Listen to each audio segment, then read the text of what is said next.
Hello, everyone. So today I'm here with Ashley, and we're going to talk about processing emotional pain on a spiritual level. Now, when it comes to my own emotional pain, I've experienced a lot in my own life, and a lot of my techniques are centered around meditation and ritual, whether it is just spiritual in the general sense, whether it's magic, the occult, or whether it has to do with gods, or in the Hindu tradition of yoga. I have a lot of things that I put together eclectically. And I'm just wondering, Ashley, what your methods are for coping with emotional pain that really gets to you, that you feel like is you cannot find any other way besides these few spiritual practices to really calm yourself down, process the emotions that you're dealing with, and get past them. So, what are some emotional tactics? I mean, what sort of some spiritual tactics that you have for processing emotional pain in your own life? Well, one of them would be emotional grounding and music. I actually should probably turn the music down because my whole playlist is getting so loud. That's fine. Okay. Um, so yeah, I'm a big believer in art therapy, music therapy. I'm actually a musician and an artist. And I believe those are spiritual avenues to take with processing our emotions. So Hmm. that's one thing I would start with. Yeah, so I have my own, I have some artistic talent. I'm not an art major anymore, but for most of my life, I mean most of my college life I was an art major. And I do feel like, creating and expressing myself through art allows me to work through whatever going on in my soul, in my head. And a lot of the time, it might come out as dark sometimes, but once you express that darkness sometimes in art, it actually relieves you of that feeling. Now, when you create art, what's the nature of your art? Do you paint? Do you paint like spiritual images? Do you paint like dark stuff? What kind of art do you produce when it comes to expressing yourself and easing your emotional pain? Here's an example of some of my art. I tend to do abstract. Hmm. Um, what I do is I just start dealing with like an emotion, like I ground into it and I spiritually identify what's going on. I like to do a lot of shadow work. And then I start to paint and I kind of just let everything flow out of me. And when I do that, I don't call things light or dark because I think that terminology is kind of like antiquated and I think we will move past that in the Hmm. future. I call it more like processing the shadow because the Hmm. shadow is the, well, it's the shadow of our spirit, of our higher self. So when I do art, I just let everything flow. And I think that our artistic side, our right brain, is closer to spirit. So I think that when we start creating art, we're actually connecting to spirit on an easier level, like a more childlike part of ourselves. Yeah, before we get all these levels of delusion that we kind of build up over time, when we get more so-called mature, we start putting these expectations of society upon ourselves, and we kind of create this mask that builds up upon who we truly are. I mean, that's the best description of how I express myself personally. Is there any kind of magical grounding rituals that you would suggest for somebody that's dealing with emotional pain, or any kind of like spiritual grounding, just briefly? Yeah, what I tend to do with emotional grounding is I will go into my five senses. So anything that uses, sight, sound, touch, anything like that. Spiritually, I like to burn incense because, evokes the sense of smell. What else do I do? Like magically. I think when we use magic, we can work with our shadow self also, obviously, and that can help us to process things because we can work with the younger part of our brain at the younger. So, yeah, I like to get into my five senses and really ground and root myself into the earth. I think that's really important when doing process work. I also like to do a body scan and see where I'm feeling any emotion. So, say I'm feeling sadness or anxiety, I would feel into my body and I'd be like, okay, am I feeling it in my solar plexus in my heart? Am I feeling it in my legs? I just feel into it, and then I try and see if there's any colors that come up. And then I try and see if there's any messages that my body's trying to say to me. Do you find it's easier to focus your senses when you're meditating or when you're performing some kind of ritual? I mean, in what way does it make the five senses more attuned? How do you attune your five senses to your immediate moment?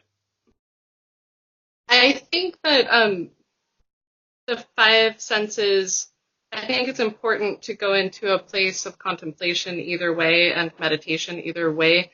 In magical workings, we're supposed to meditate first usually. There are certain forms of magic that don't require that, but most magic requires you to meditate first. So yeah, I think that meditation is part of the equation when grounding into our emotions, for sure. Definitely. I know that when I'm working, if I have some emotional pain that I just kind of want to drop away from me, I tend to work with the Divine Mother Kali Ma. I tend to try to transfer that pain onto a greater being that can take that pain. A lot of people in India will actually transfer that pain into different rivers in India. That they will kind of transfer their pain through different rituals at the water side, for instance, the Ganges or something like that, because those rivers around the world can carry and contain that pain and kind of recycle it in a way that we cannot. So I think that the contact with the earth, contact with rivers, contact with nature is very important when we're dealing with something it does not feel like our physical form can contain. Um, there's a lot of people out there who are going through emotional turmoil that they have a lot of negative emotions they don't feel like they can get rid of, and it becomes a relationship of self-harm, of constantly putting yourself down within. In your opinion, how can you bring yourself from the brink of wanting to hurt yourself or thinking negatively about yourself, of not wanting to do anything? What gives you the spiritual vigor you need to get past emotional turmoil? Is it something beyond what you've said, or are there some recommendations that you would give to people trying to go beyond this emotional turmoil? Well, I was a cutter for a really long time, and I remember that like it would actually make me come back into my body more. It would take me out of my head and put me back in my body when I would cut. Um, so I think with cutting, like we're seeking a grounding within our body, and we're seeking to not be numb anymore. So one thing that I started to do was to just, like I said, do the body scan. And also when I feel very numb, I go into prayer and meditation. And then I go into my five senses to try and bring myself out of my head. Um, and then also art, just anything to get yourself out of your reptilian brain and out of the fight or flight and into the frontal part, the human part of our brain. What makes us human is the neocortex. So Yeah. it falls into that. Yeah, and ultimately just not being afraid of the shadow self, not being afraid of that part of ourself.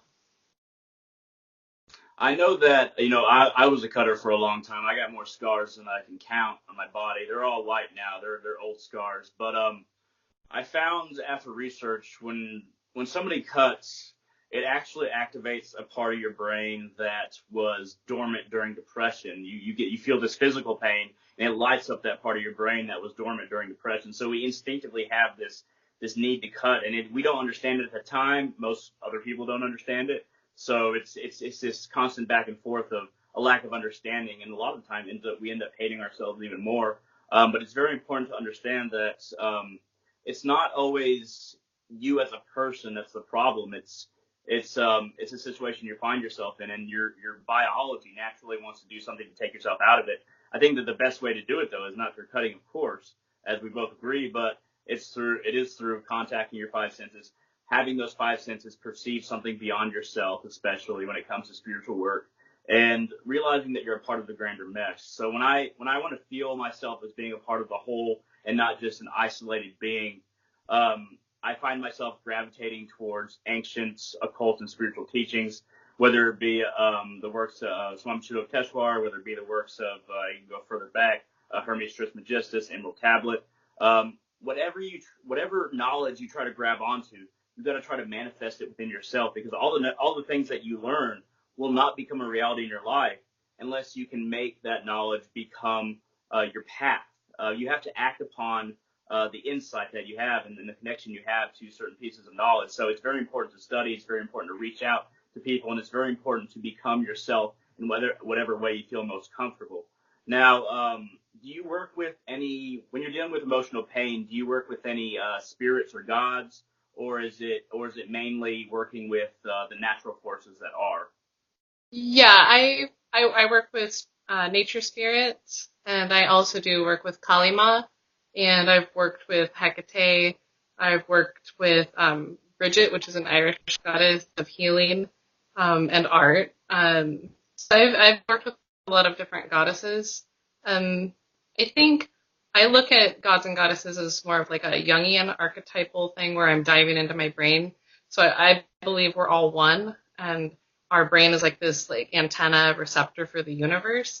So like when I'm working with a god or a goddess, I'm just connecting with a deeper part of myself and a deeper part of the universe. So like Kalima exists within me, but then Kalima is this force that's greater than me that is like the all that's chaos. It's this darker, deeper, it's like the womb of the universe. And it's like it's really easy to just give everything back, all the negativity to the darker part of the universe, because it's like it can recycle it, just like in nature everything moves in cycles, and like plants recycle everything within the dirt. So it's just part of the divine. It's really easy to give all of the pain back to just this force greater than myself. So these vaster feminine energies that of course have correlations within, whether they be archetypes mentally or whether they be literally energetic forces that are, in smaller forms within us. Do you feel like the feminine energy of the cosmos or the masculine energy helps more with developing with emotions? Because I feel like the feminine energy cosmically helps you process negative emotions better than the masculine. The masculine I kind of use for other things. Do you think the feminine cosmos is better to work with when you're dealing with these negative emotions? I think it's both. I think like if we look at our brain as the format for the universe, like as the blueprint of the universe, our brain, the left lobe is very much the masculine side, and the feminine side would be the right. But also, if you know about feminine entities or females in general, we work from both lobes. So like there's neural connections between both. So if somebody feels more comfortable working with a male deity, like, I don't know, Aries, Odin, I'm trying to think, Krishna. I don't think emotions should just be deemed as something negative either. Like Krishna, if you work with him, he brings a lot of joy.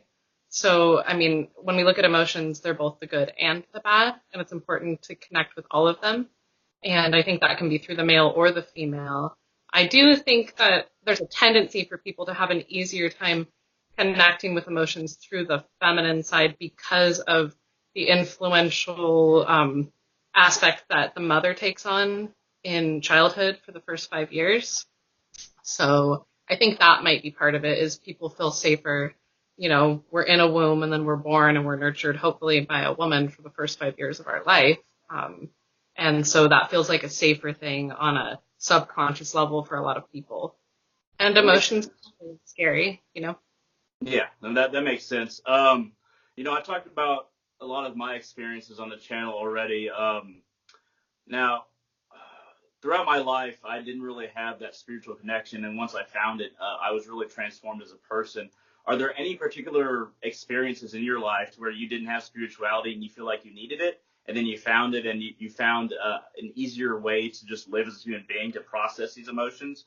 Was there a point where you really were kind of reborn out of your own ashes in a sense and became the person that you are? And did that pain actually help to transform you? Was there an experience that you like to share? Well, my whole life has basically been like that. But I've always been spiritual. Even like as a little girl, I used to get in arguments with the pastor when I was 4 and 5 years old, when I used to go to church camp.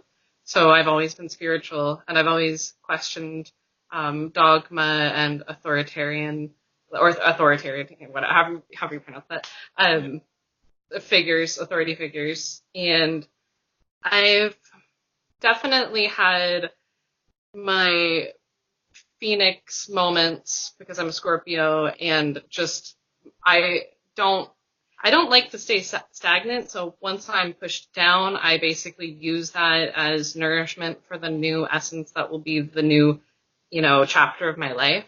So, I mean, I have countless stories of where I've overcome hardship. I mean, I have one of those life stories that you hear about. Like that's my life story. So, those stories where people are like, "Oh wow, that was horrible." I have all of the bad things. So. It's interesting what people are drawn to others. There's certain spiritual magnetism about some people. I find myself, I know way more Scorpios than anything else. Like probably 80% of the people I know are Scorpios, and it really makes me feel like we are gravitating towards certain people. Now, when it comes to major religions, do you think that there just isn't enough in major, like Abrahamic religions to really help you deal with emotions? Or do you think that there are ways even within those religions to help you deal with emotions? I think regardless of path that we're all taking our way up, we're taking a path up the mountain. So there's multiple paths. I think whether people are following an exoteric or an esoteric path, that's the main, or filter. So when people are going with the exoteric, that's the church, the established dogma. I don't think there's a lot within the Abrahamic faiths, or just any of the Near Eastern faiths. I don't think there's really much to help with processing. Or maybe even just Western culture in general, there's not much, we don't have many tools to process emotions and process the lower levels of the self besides egoic motivations. That's what our whole culture worships, is the ego, materialism, etc. But I do think that there's an esoteric metaphysical version of each Abrahamic faith. For example, Judaism, there's Kabbalah, even the Hasidic traditions have a lot of mysticism. And I think there's lots of ways that people can process emotions in those outlets. And within Islam, there's Sufism, or however you pronounce it. Sufism, I think. Yeah. Sufism. And that's there's lots of ways to process emotions and process life in the more metaphysical, like the Gnostic Christianity, for example. So it's just, I think it's the lens that we choose to look at the world through, if it's an egoic or a mystical lens, or a more enlightened. It does seem like there is a mystical side to every religion and spiritual tradition. I know that what originally drew me to Buddhism, the first religion I started to study, was trying to understand suffering, how to end suffering within myself, even at a young age. And there's still a lot of Buddhist books that I'm reading right now, and I tend to gravitate towards the idea that you have to process your own suffering. You have to understand your own suffering. You can't give it up to completely up to a being that's higher than yourself. You have to do the work yourself, because you can't expect something else to do the work for you. And that's what I love about a lot of Far Eastern ideas, is that you really have to take charge of your own liberation.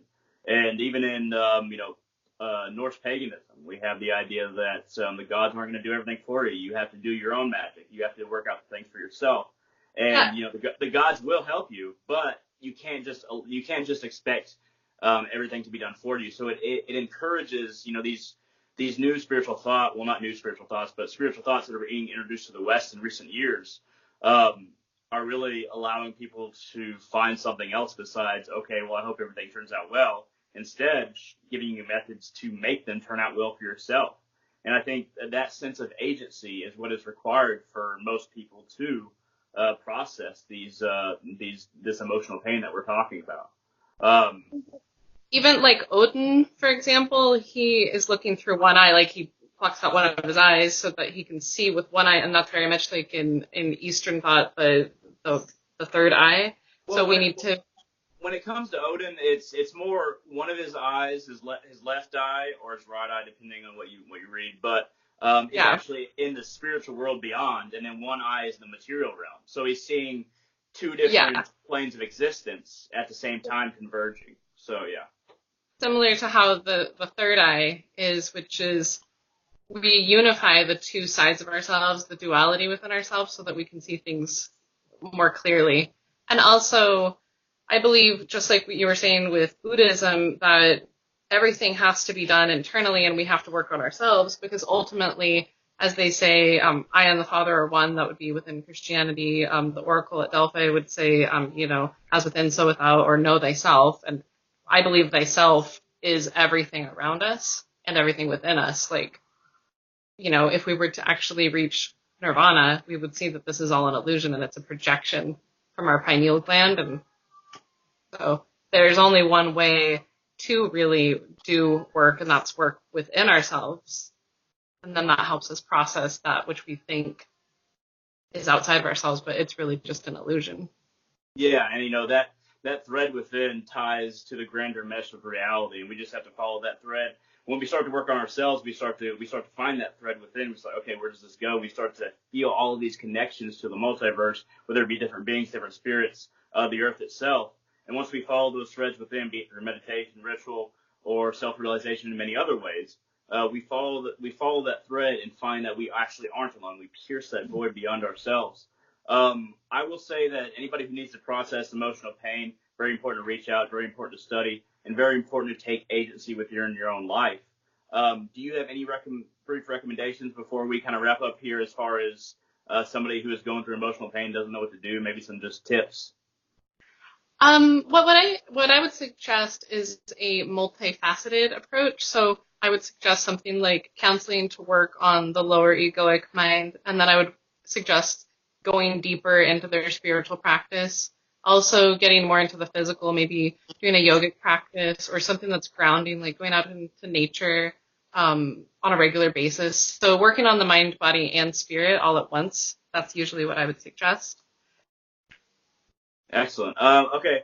Thank you very much for joining me, Ashley. We'll continue talking after I end the video, but anybody watching, thank you very much for watching this video. If you have any questions, comments, concerns, shoot them down in the comment section below. If you want to reach out, feel free to do so in the comment section below, and we would love to hear from you. But thank you for joining me, Ashley, and hope to see all of you on my channel in the future.